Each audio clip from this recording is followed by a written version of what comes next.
8 lean wastes. The 8 wastes in lean manufacturing are: transportation waste. Transportation is related to all unnecessary transportation activities within the organization. Inventory waste.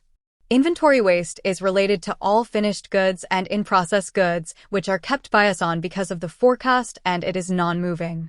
Motion waste. Moving waste is related to people and equipment inefficiently moving between tasks. Waiting waste. Waiting is how much time is consuming between your production steps in ideal condition. Overproduction waste. Overproduction is that we are producing more products than customers demand. Overprocessing waste.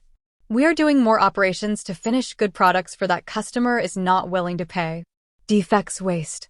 The generation of defects in production is a total waste for that we have to spend on rework or repair or scrap. Skill sets, non-utilized talent, waste. If we are not using our manpower efficiently, then that is a waste.